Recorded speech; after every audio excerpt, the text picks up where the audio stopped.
Hi, everybody. Are we all here?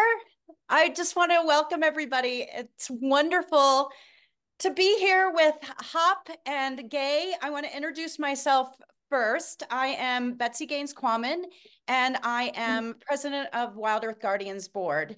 And Gay is the vice president, and she and I have had a great time working together, and we are absolutely so excited today to to introduce you to Hop. We've luckily met him and we absolutely adore him. And we're thrilled beyond thrilled to have a chance to introduce him to you today. And I want to just go over a couple of ways that you can interface with us today over the seminar or through the seminar. These are some logistics. We hope that we will be conversing for about 45 to 50 minutes, and we will take some questions in the middle and a few at the end. Right now, the chat is open, so you can say hi to Hop and introduce yourself.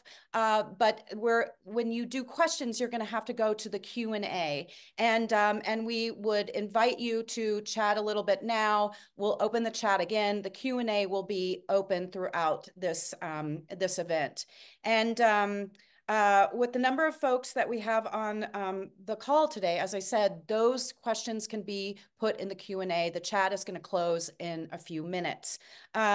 So without further ado, I want to turn it over to Gay and get this going. So thank you, and welcome. Thank you, Betsy. I love working with you too, and now with Hop. So I have the honor of introducing you to Hop in terms of his background, his resume. So I'm going to read a little bit right now because it's so full and rich. I don't want to miss anything. So Hopkins has been organizing for over 25 years at the intersections of race, class, gender, and the environment. Before serving as executive director of WildEarth Guardians, Hop led organizational transformation at the Sierra Club, worked with LA River Keepers, and co-founded an outdoor education school for children and families.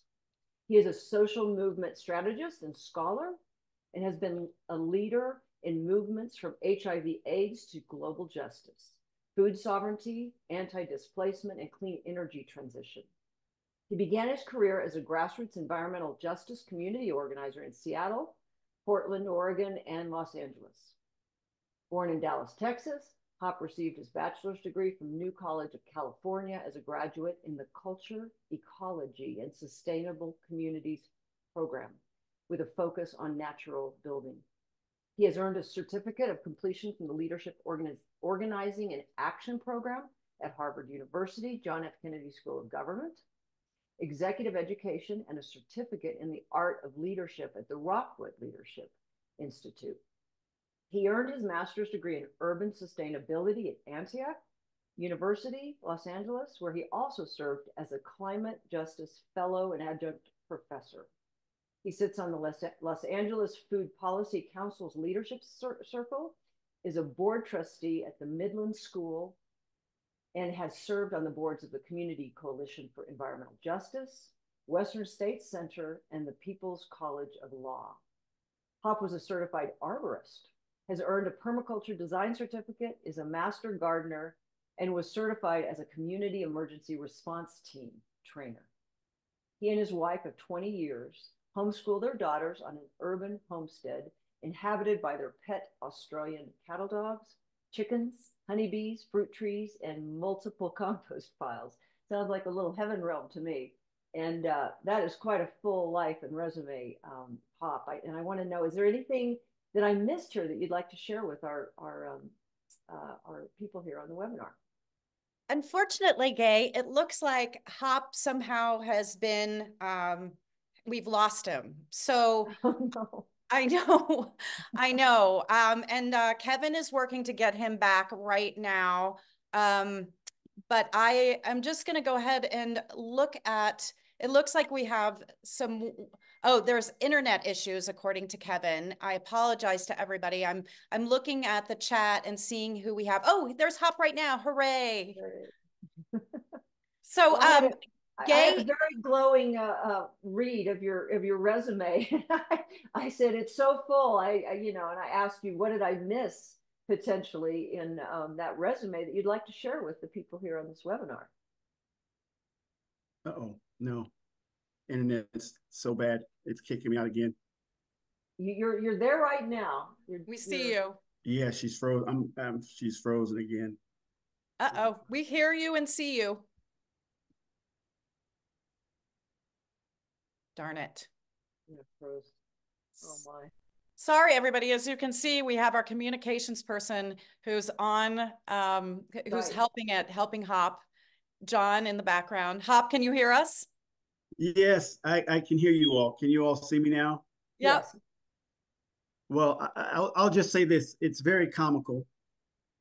The worst possible time to have an internet failure, I'm having it, and I'm having it at our communications director's home.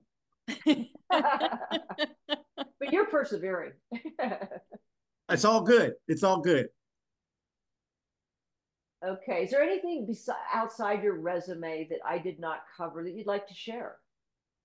Well, first of all, I just like to say thank you everyone for showing up, and it's been a pleasure so far working with Gay and with Betsy, and I'm just thrilled and excited to be here. And hopefully, we'll have no more internet snafus, and we'll continue to go. And I think when we do these opening kind of conversational things, sometimes like what's an interesting fact, and I think one that might be interesting to folks on this call that hasn't shown up is that I'm born and raised in Texas. I've lived all over the South and all over the Southwest and West Coast, and I went vegan back in the early '90s, and it was basically because of the breakout in Great Britain of BSC or mad cow disease, and at the same time, it was a confluence of that, and as many folks know who were around back then or paying attention, was that they killed every cow in Great Britain. And I was a young teenager and I was into punk music at the time. And of course, a strain of punk music was straight edge and veganism. And I was heavily influenced by that. And my auntie was also diagnosed with diabetes, was in the hazard of losing her foot. And so that just cold turkey went vegan back then. And it wasn't until um, 2016 that I went back to having a diet that consisted of meat, and I've been through lots of different stages of being a pescatarian, raw, keto, the whole 9 yards. But I just think that might be something interesting because you don't really run back into that. So I went vegan in Texas, the land of beef, back in the early '90s, where there was no Whole Foods, no Trader Joe's, and maybe some of you all have this cookbook, but I remember being a latchkey kid coming home, and one of the favorite shows I used to watch was, um, uh, well, now I'm blanking on her name, very comical British woman on PBS. Um, why am I blanking on her name now? I can't. Her name won't come back to me. Someone in the audience is putting in the chat. I know, but I can't remember. But anyway, that's something that's interesting. So it was a black young boy in Texas who went vegan and watched a British cook on PBS. That's how I learned how to cook. That's great. I anyway, I could tell you mine, but I don't want to move on to. I want to move on to our next question. What attracted you to WildEarth Guardians? Well, that's a good question. I've been aware of WildEarth Guardians for a while. They represent the left flank in the environmental conservation space, and I actually see coming into leadership inside the organization as an expression of my ever-present question I ask myself is what's calling me to be in service of my community. And personally, this decision has been very consistent with and aligned with my principles and values that I've carried on since I began my career almost 30 years ago. The Guardians is an unapologetic and uncompromising beacon in its defense of the West's majestic landscapes. And for many years, I've admired the bold and system change approach the organization has taken to its work to protect the people and the planet. And for me, I wanted to be part of that. I wanted to be part of that team. So when this opportunity came, it actually came to me through two different colleagues who forwarded the job description to me when it was posted and said, I think this is the organization that really, when I think of you and your leadership style, I think of WildEarth Guardians. And so I took that as a sign. And as I mentioned in my introductory blog, if folks have had a chance to do that, I have always sought to work shoulder to shoulder with those folks who want to use their privilege and their knowledge to partner with them and to elevate the voice of the voiceless. And this, of course, includes those with non-human voices that we advocate for. And like I said, I've been doing this for 30 years, and I'm really excited to be here because, sometimes I, get a little, I stumble over my words when I think about the work that Guardians does and the work that has gotten me to this place to be in a opportunity in the role to be the ED of Guardians, because the work it takes to strategize and counter the continued harmful extractive practices that are in place against people in the wildlife of the West is pretty significant. And our ecosystems are far more healthier with species biodiversity and with native carnivores being able to be in their natural habitats, and to end the slaughter and cruelty that dictates current management practices is pretty close to my heart. And so being able to be in a position like this is really important to me. And I appreciate that question. Great. Well, I have a follow-up to Betsy because I wanted Betsy to share a little bit about what attracted the board to Hop. Oh, I can tell you, and as you well know, Gay, this was a unanimous decision. Everybody on the board was enormously impressed with Hop. Not only that, we really felt like this was the leader that we needed.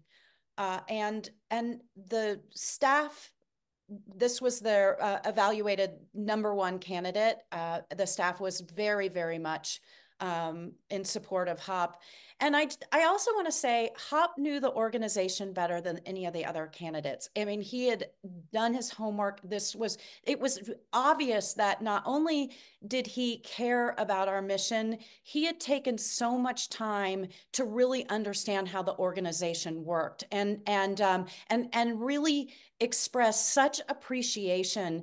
It was absolutely without question the right fit, and we, as I mentioned to begin with, could not be more thrilled. So this is a joyful day, and so I am going to ask a question, Hop. You're one of the first African American leaders of a conservation organization in the United States. Tell us why that's so important. Well, first, let me just say, there's a long history of Black, Indigenous, and people of color in the conservation movement and environmental space in the country. And so I stand on their shoulders and have learned and been mentored in the wings and the shadows of those folks. So I just definitely want to make mention that is in fact the situation. And I also understand why in 2024 it's important to highlight that and why you're asking that question. Everyone needs nature and nature needs everyone, and we're part of nature and nature's part of us. And I think representation matters, and not merely in a tokenizing manner, because we've seen what that looks like and what that results in, and that's not what we're talking about here. And when I was younger, I spent a lot of time outdoors running around the woods and in rural communities, and I never saw anyone like myself in leadership roles in the conservation space. In fact, I didn't even know that it existed as an opportunity for, as an extension of someone's professional career. And when having a person of color in a leadership position like this is really important. And there's a saying in the Black community, in other people of color communities too, I think, just because you're brown doesn't mean you're down. Have either one of you ever heard that saying before? No? Okay. Well, just because you're brown doesn't mean you're down. And it's not just, and what that means is not just simply about being in a leadership position, just, being there because you're brown isn't enough. It really talks to a particular political outlook and a liberation orientation where you're not there just for the sake of being a black or brown person in a position. You're actually there because of your sensibilities and your orientation towards liberation and justice, not just for people, but for the planet. And so I just want to be clear about that. And I really felt like in the interview process, Guardians understood that, and they were not, I was not simply in the interview panel to color up the pool, to say that the organization had just done their due diligence and got a very diverse pool. And because I've been in that role, I've been in that position before, and it doesn't feel very, very good, because organizations who are performing like that aren't able to really mask their attention very well from the candidates who they bring in to do that. I did not feel that way inside of the interview panel here. And secondly, it's critically important that we engage as many new, underrepresented, but not uninvolved voices in our uncompromising fight to save the West from huge corporate and political forces in this country who are trying to extract resources and do damage to ecosystems and to our four-legged and winged community of brothers and sisters out there. And you know, I've talked about this to you, Betsy, and to Gay, and I wrote about it in the blog answers, that we need a larger table. We need a bigger we. We're not going to do this in the ways that we're not going to be as successful in the wins that we need in the future, doing it the way we've done it with the limited amount of people that we've organized ourselves with. And besides, polling demonstrates that people of color in the West and internationally care about our issues. And when they see someone like myself in a role like this, who are speaking to the issues and relating to them in a way that feels authentic, I think they begin to see themselves as part of that movement in ways in which they haven't before. That's not to say that someone else couldn't do it who doesn't look like me, but I can say that when you are relating in a way that resonates with them in a visual sense, they then can see themselves involved in some work that maybe they didn't see themselves before.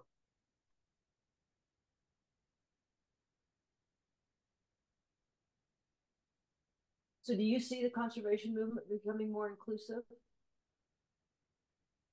Do I see the conservation movement becoming inclusive? Well, I've been engaged in the work for almost 30 years, and it's shifted over those 3 decades for sure.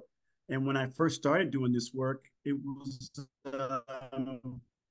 you know, I either did it as a volunteer and did other racial justice or environmental justice work separately, and vice versa. It was not until recently that the, you know, various movements from the racial justice movement, climate justice, environmental justice, and conservation and mainstream environmental movements actually start to have really productive conversations. And in the last several positions I've had outside of the Guardians, I feel like there's been a much more of an overlap and a willingness to see eye to eye and have much more intersectional connections between our work. So yeah, I definitely feel like that works, that the conservation movement is becoming more inclusive. And I also just want to say that in this work that I acknowledge, just as WildEarth Guardians acknowledges, that we occupy the traditional lands of indigenous people who were the original stewards of the places in North America today, that we call North America today, that they refer to as Turtle Island. We honor the diverse and vibrant cultures and languages, the traditional indigenous knowledge and histories of indigenous people who have called this land home for eons. And without that being a foundational approach, I don't think this would be as good a fit as it is. And given that I came to the organization with this, and the organization was very clear about their positionality around that, I felt like I was really in a place where I was cooking with grease, as we say. So, you know, and in this role, I think it's important to say that we're going to commit to learning about and addressing the impacts of settler colonialism on indigenous people, Black and other people of communities and working poor and working class communities. And secondly, I just want to say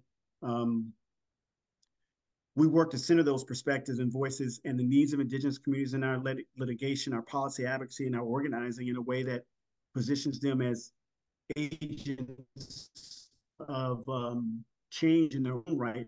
And we come to them in a position of solidarity and not charity. Thank you, Hop. I want to encourage people to ask questions That it's just feels so good to be thinking about how you build coalitions to care about these lands, to care about the wildlife, and to care about human communities. And so I so appreciate that question. I also want to get it to a question from our audience. Peter and Jean, I want to know about experiences you've had in the West, your opportunities to get outside in Montana, Idaho, Wyoming, Utah, Colorado, Arizona, New Mexico. I know you're in California, which also has a lot of gorgeous wildlife, but tell us about, excuse me, wild places, but tell us about some of your experiences being out in the Intermountain West. Well, I'll be honest with you, I don't have a lot of experience in Utah and Wyoming. I've been to most of the other states in the area. I have friends and family all over the West. I used to live in New Mexico. I've gone hiking, and I used to be an avid mountain biker. So places like Moab and things like that are places I'm familiar with. Big avid camper all over the Pacific Northwest. I used to live in Alaska. I actually was a fisherman in Alaska, out in Dutch Harbor. Not a whole lot of camping out there, but cut my teeth as a young organizer up in the Pacific Northwest, first out in Seattle. So I've been all over the Cascades. Then in Portland, in Oregon. I've been all over the Oregon state, up in Eugene and hot springs and hiking and rafting on rivers. And, so those are some of the things. I mean, I still haven't found my favorite place yet. I think I need to do a little bit more exploring. And I think having had conversations with some of the staff at Guardians and some of the board members, I've got lots of dates and opportunities to explore more places in the West. Here is another question from Judith. And she's asking about the strategic planning process. Have you elevated any of the issues, wildlife, wolves, etc., rivers, or others into organizational priorities? Well, this kind of gets into an area that I was hoping that we could get into, and I'm going to just expand a little bit on that question. Who asked that question? What was the names? Her name is Judith Williams, and she lives in New Mexico. Hi, Judith. Right on. Thanks for your question. Hey, yeah, what's up, Judith? I'm glad. I can't see you, and I've talked to the folks in our organization. I'm hoping that we can change this format so I can actually see everyone's faces. Otherwise, I mean, Betsy and Gay are great, but I also want to get to know everybody else. So it's just a little weird only answering questions for people you don't see. But anyway, so I'll just say this. My first order of business is just to kind of begin the patient process of moving at the speed of trust. And that comes out of the environmental justice community in a way in which before we can really, there is a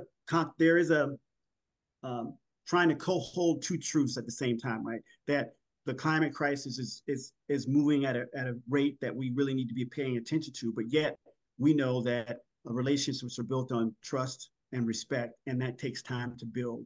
And so for me, moving at the speed of trust means once you've been able to establish relationships and get to know folks and that they trust you and they have respect and know that you respect for them, that then you're able to move a bit faster. And so for me, that's the process by which I'm taking in my approach to doing this. And, under John Horning's long-term leadership, Guardians has made a name for itself. And I want to stand on the shoulders of that work, as I mentioned before, and move forward in that way. But in the first few months, I'm just really kind of focused on getting to know the staff, having them get to know me, getting to know the board members, getting to know folks like yourself who are on this call, our supporters, our strategic partners in the area. And, Guardians has a talented staff, many of whom have been Guardians for a very long time and been in this movement for a very long time. And I'm positioning myself, again, to have them get to know me and for me to get to know them and for me to learn beside them and the expertise that they carry.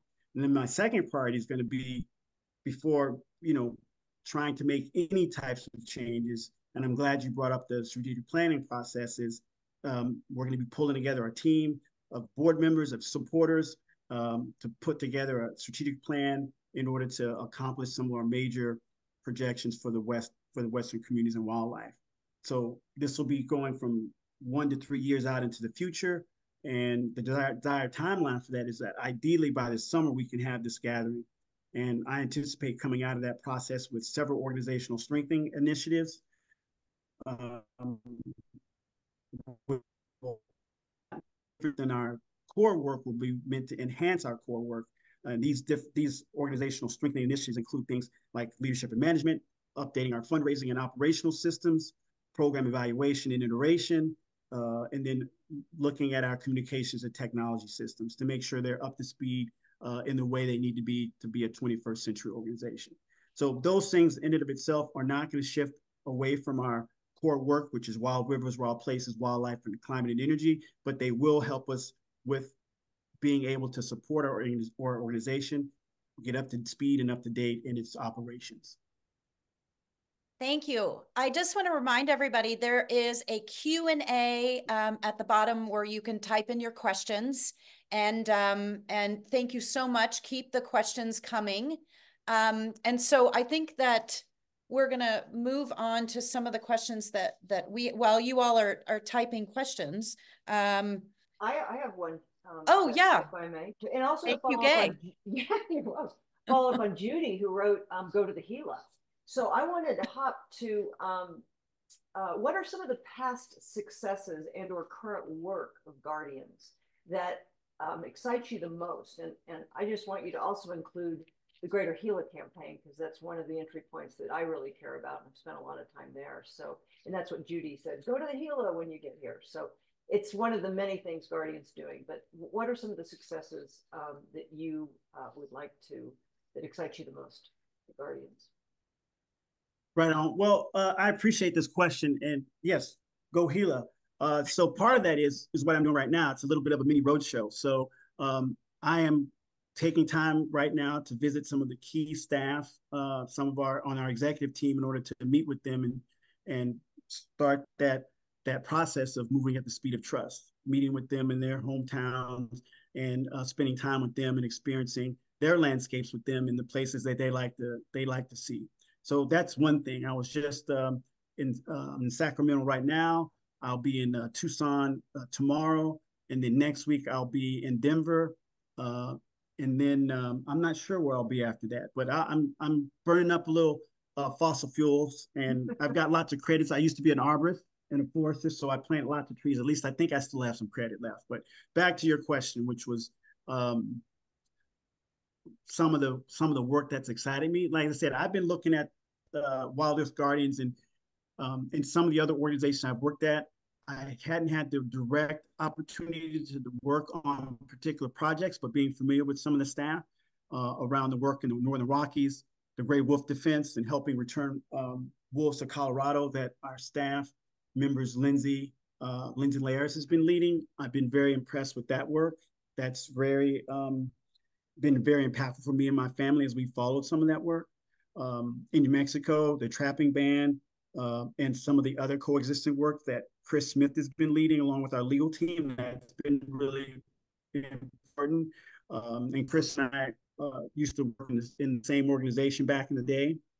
The growing work to protect grizzly bears that Adam and Lizzie have been leading. And I believe, I tuned in to John Horning's last I think it was the last one that he did where they were on talk. No, it was the one previous to that where there were some grizzly experts there. So even though I haven't been employed by WildEarth Guardians, I've still been tuning in and tracking in on some of this work. And then I'll talk about the rewilding work and getting rid of roads and the impacts that they have on our wild spaces that Adam and Ryan and Adam and Ryan have been leading. That's also been very impactful. I used to work at the LA Conservation Corps, and I did a lot of work along the John Muir Trail and several other trail systems. And so I know the impact that some of these roads have had and can have on our wild spaces. So that work has been pretty important to me.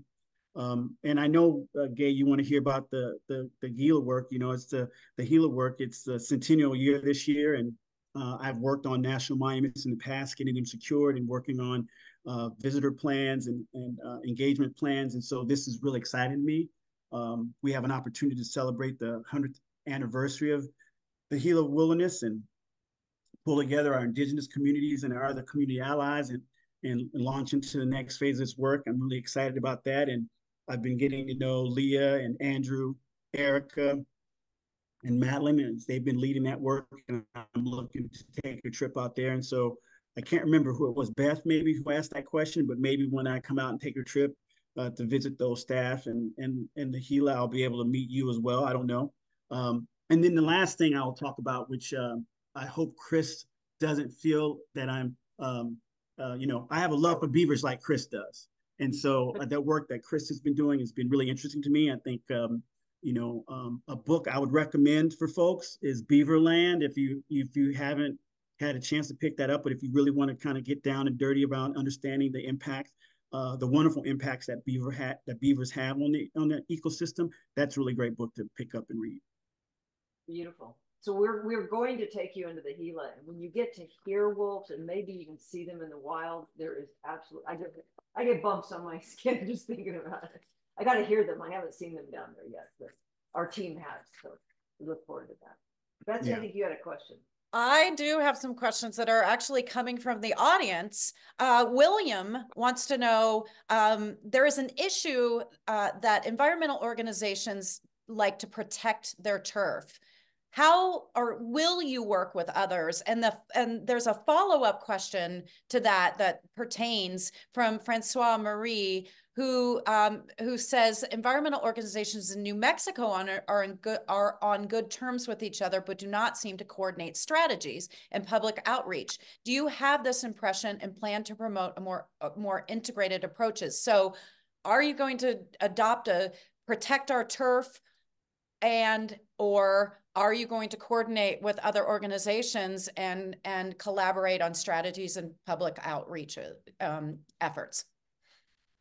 Well, I believe in collaboration and I believe in coordination. I do believe that our movements aren't as effective as they could be because of some of what I'm sorry, I didn't write the folks' name who brought. No, that's okay. It's William ask people ask about NGOs protecting their turf. Sure. And Francois Marie said that in New Mexico, there is some collaboration, but are you going to take extra measures to coordinate with strategic and public outreach opportunities? So Francois, the answer is yes. And to William, the answer is yes. I recognize that is in fact true. And I think that some of that turfism has been broken down because we recognize that none of us can win on our own. And we actually have to partner with each other. So I'm a firm believer in coalitions and working, first of all, in solidarity and not in charity. And now we can talk more about that at some later date to understand what I mean when I say that. In one sense, charity is I'm going to do for you what you can't do for yourself because I feel sorry for you. Solidarity is I'm going to do for you because I know you do for me, and together we can do for each other, which is a very different positionality. And I oftentimes think that there's a bit more charity in the space, particularly as it relates to connecting with indigenous and grassroots organizations and frontline and fence-line communities. They don't need our charity. What they need is our solidarity, where we see that our liberation is bound up with their liberation. An injury to one is an injury to all. And so I think that more of that analysis is permeating the space. And as it does, it increases the opportunity that we can work together. And I would just say that I'm a movement builder. I believe in that. I'm an organizer. And I'm going to hope to talk a little bit more about that as we move through this conversation. But I would just say, the strategy that I hope that we're going to be able to put together is meant to weather a number of uncertainties that we're facing, both social, political, climate, ecological, et cetera. And when I say by movement building, I want our strategies to move beyond the 2-year and 4-year election cycles. I think when organizations orient themselves around that, they're limiting themselves to the whims of what one party will do versus another party will do. And I think that if we have our North Star approach to staying clear about what our vision is, that we can sustain beyond those 2- and 4-year cycles. And that's what I want to try to do. And what I'm hesitating or thinking about, I'm just thinking, I mentioned in my blog about pessimism. And as we experience these different blows to society, it's really challenging for folks to continue to stay optimistic. And for me as an organizational leader, I think by having clear North Star plans and programs, it helps our staff and our community stay optimistic, because we may get thrown off for a moment by something, but we know where we're going. And if we keep our eye on the prize, then it's much easier for us to stay optimistic and community around that. So, yes, there is turfism. I've been in this movement for a while. It's not my first rodeo. Many of the folks in the Western region I'm familiar with, and I've been able to build principled relationships with them. Sometimes it's been very difficult. Other times it's been really easy. And yes, Francois, there is opportunities for us to move through those relationships and get to a higher place.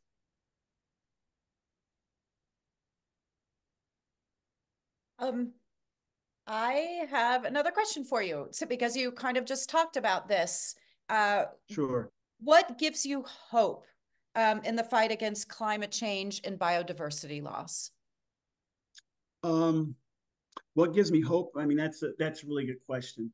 And I'm going to do two things. I'm going to talk a little bit about my organizing and management and just professional orientation about how I come to these things.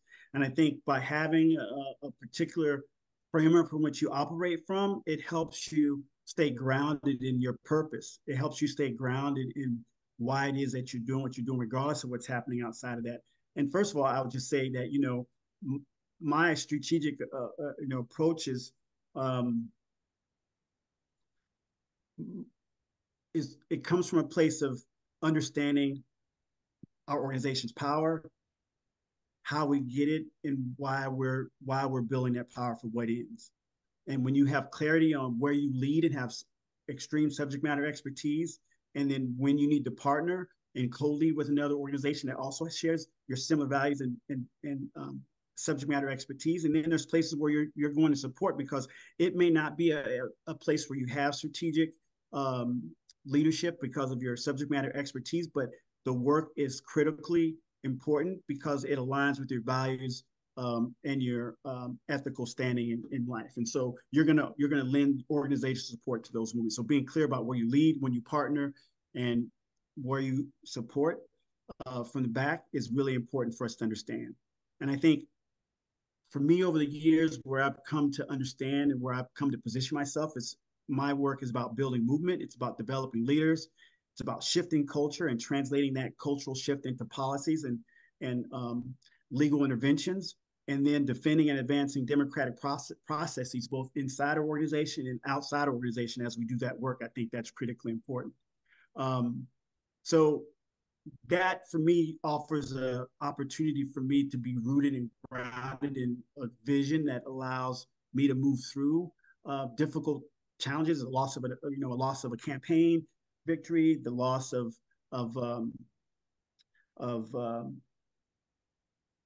recently I lost a family member, and being grounded in the love that we shared, and knowing that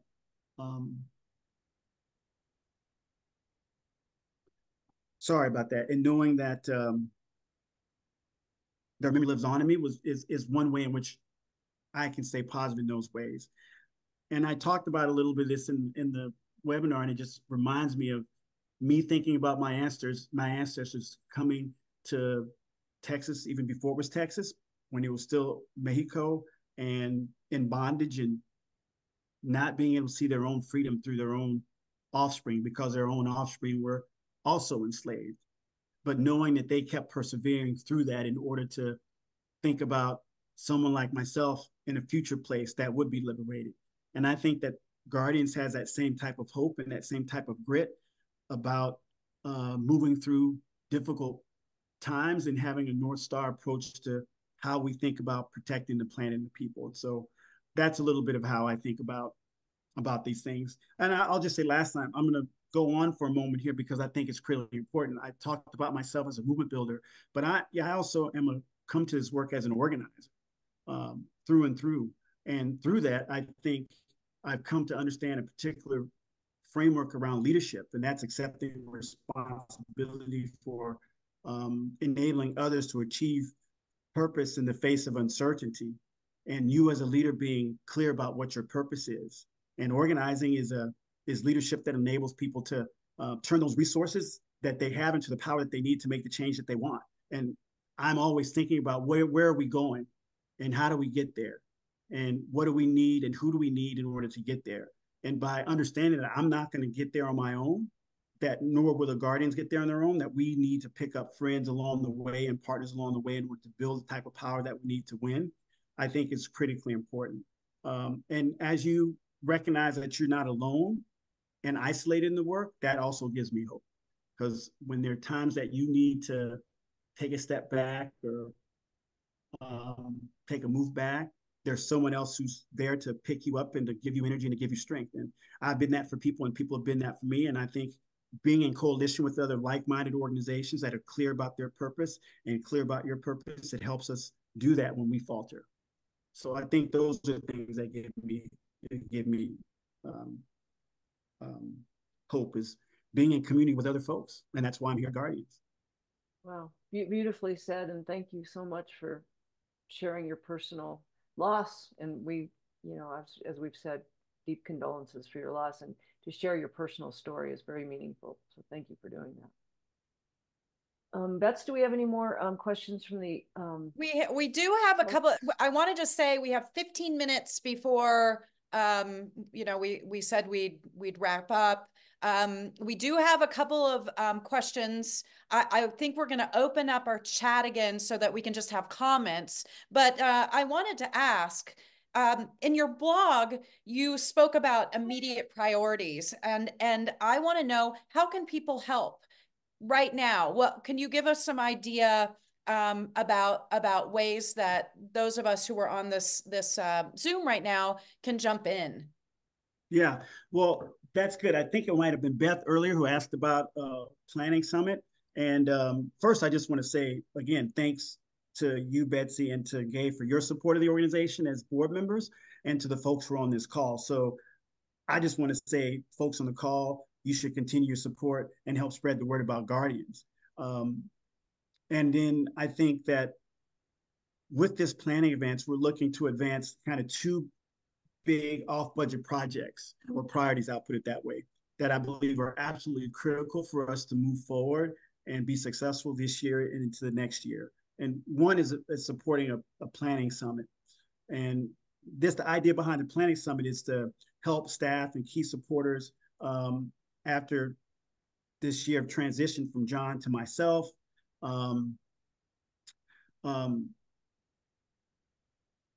We've been in the process of developing our strategic plan, but I want to take this opportunity to bring staff together with some supporters, with some board members, to really build out that strategic plan to 1 to 3 years, so it guides our work in the future. We're also preparing a priority list of capacity building projects that I kind of mentioned some of those areas before that I believe that we need to make now in order to complete a smooth transition, to remain nimble, and to ensure that we have the support systems in place to maximize our impact in a dynamic, changing social and political and cultural environment. So if you want to learn more about that, let's see, Kevin is on our call supporting us in the background. And I think Lindsay or someone can put his contact information in the chat, if you will. You can talk to him a little bit more about those specifics. And then I hope that, we'll be reaching out to many of you on this call individually during the months of April and May, and I can talk with you all more specifically about what that looks like. And then lastly, as always, we want you to continue your support and take action to support our work.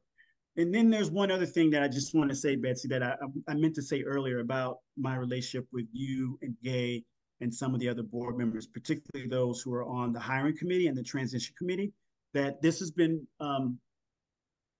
one of the most principled engagements as a candidate that I've experienced in my 30 years of professional work. And we had some really candid conversations before I was even the candidate, very early on, the first round and the second round, about what it means for me as a Black man to be in this role, having been inside the conservation environmental movement for a very long time, but being in a position to take on this role of executive directorship, and some of the pitfalls and hazards that were potentially facing us, like the glass cliff.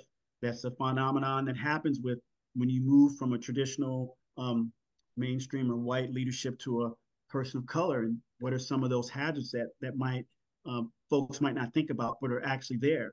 and new leadership transitions. It's challenging just in and of itself, but with an organization that has a history of Guardians and the specificity of the unique culture of our organization, it's also oftentimes difficult to find a match. And I think that we found each other, and we were having some very principled conversations very early on about what it meant in terms of what kind of support I would need from the board, what the board would need from me, and just being clear about some of the underlying consequences of our failure and the overarching success opportunities for our success.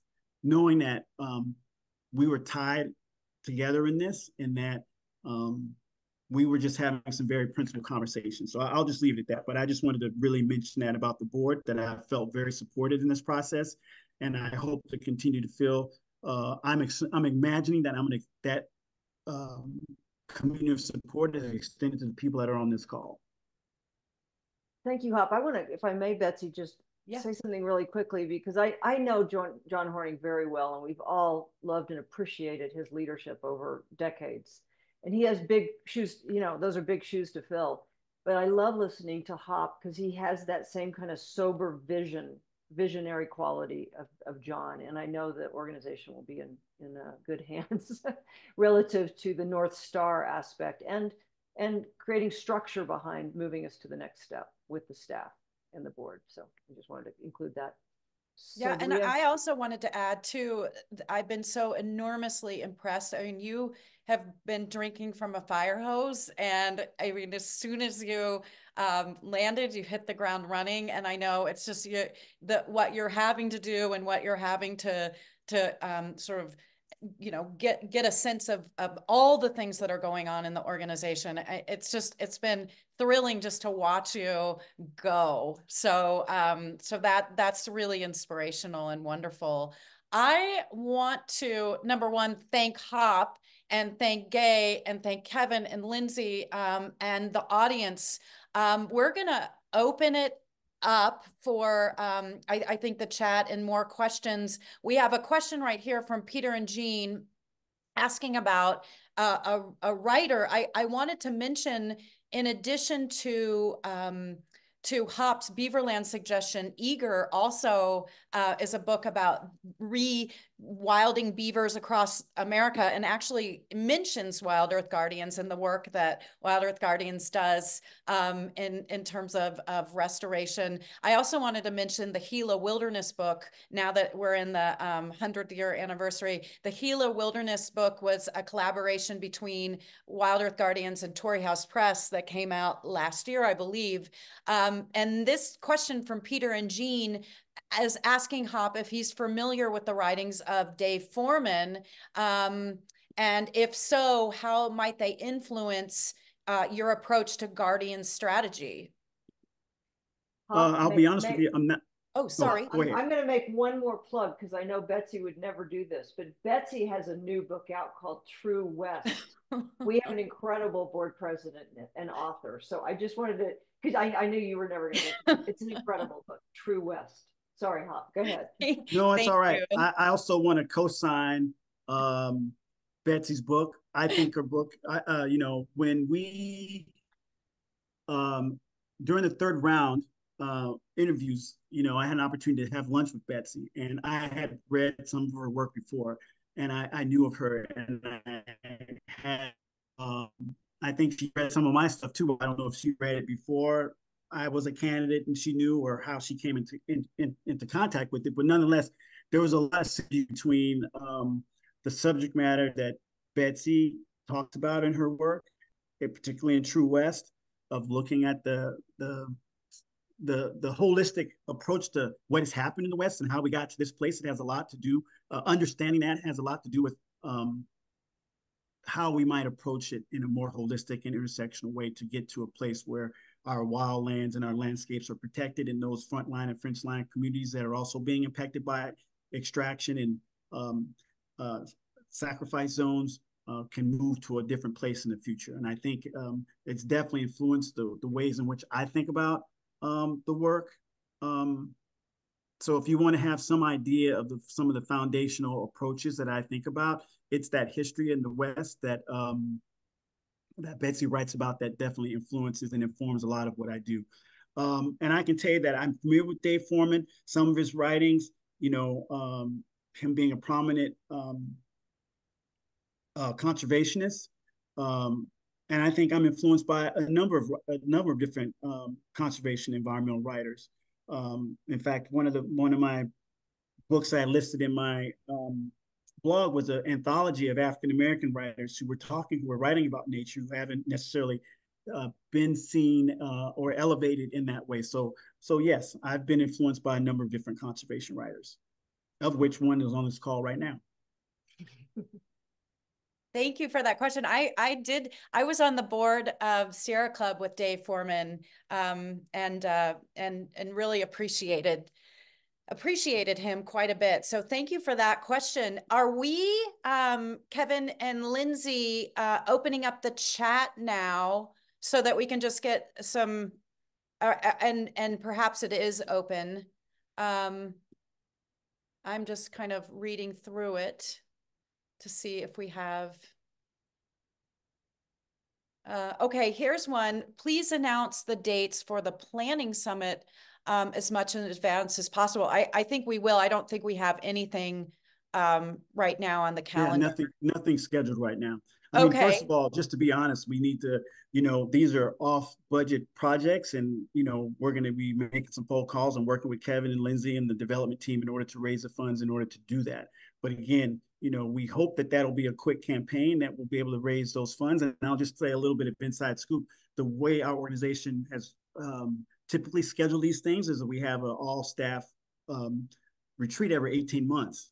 And we just had that in October, but our strategic plan wasn't completed at that time. And so honestly, coming out of COVID, the leadership transition with the new plan, getting the staff together with the support of a consultant and our some community folks together sooner rather than later, in order to do that, is going to help us move through the year and the coming years with that North Star approach that I've spoken about. So we don't have any dates to share with you just yet. When we do, we'll let you know. And here's a recommendation: Predatory Bureaucracy by Michael Robinson. That was something that Judith recommended for. So I'm going to write that down. Yeah. If you got other book suggestions or authors, please put them in the chat, and Kevin and Lindsay will save that information for us. And I've got lots of good books. We're a family of readers, I got to tell you. So I'm good with the suggestions for books to read. Well, I think that unless anybody has any more questions or comments, Hop, do you want to leave us with anything before I wrap it up? Oh, I'll give just a few seconds if anyone's got another question, and then I'll give some salutations, I guess, some goodbyes. We're happy to take another question or two. Judith is just kind of explaining a little bit more about her recommendation, saying the book will depress you. Wildlife Service, War on Wolves. Yeah, I'm sure that is depressing. And then another book that she's recommended is The Great Aridness by Bill Dubois. Dubois. Bill Dubois. He's Dubois, a Mexico thank you. Writer. He's fabulous. Thank you very much. Well, I just want to, again, thank the staff, Kevin and Lindsay and John, for their support today and in the past, and Betsy and Gay and the other board members of WildEarth Guardians, everyone that's here on this call, for your support in the past and for your continued support into the future. I felt very welcomed so far. I think that's very important for everyone to hear on this call. And I do want to just reiterate again that this has been one of the more principled engagements I've had as a candidate, where we were able to really talk about what it meant for both me as a candidate to come into this role and both the board to support me in this role. And I had lots of engagement with staff prior to, we were checking each other out. They were looking at me and I was looking at them, and we went into it with our eyes wide and our hearts open and our ears wide open. And I feel very much at home here. Much of the work that Guardians does is not new to me, just to be clear. I've been in the conservation environmental field for almost 30 years. I've also worked in racial justice, climate justice, and social justice areas, and I've sought to combine those two things together in a way that protects both our human and our animal kingdoms in ways in which they may not have been protected previously. I think I've been very good at being a national spokesperson for that work and for climate work, and I'm hoping to bring those networks and that skill set and my outlook and I think liberatory and visionary leadership to this organization and help really continue the work that John Horning and others have led, but then also create a new center of gravity around our approach to protecting wild spaces in the West and really begin to do the thing that William dispense with the thing that William talked about in terms of turfism. There's no room for that. We actually have to bring in more people in order to get the types of wins that we need because we're moving into more complex, complicated times, and none of us organizationally or individually can get those wins on our own. And so I just want to thank everyone for their time and patience, for coming to this call, for their continued support of our efforts. And again, be in touch if you have any other direct questions, book recommendations, movie recommendations, wild place recommendations that you'd like me to visit as I'm onboarding and moving throughout the West to other staff members and supporters. Please make those recommendations. I'm very open, but just connect with Kevin and he'll get to me and we'll get to you. Thank you, everybody. Thank you, Hop. We're really excited. And everybody take care. Really appreciate you joining us today. To Guardians. Yeah, thank you. Thanks, Hop. Thanks, Betsy. All right. Take care. See y'all later.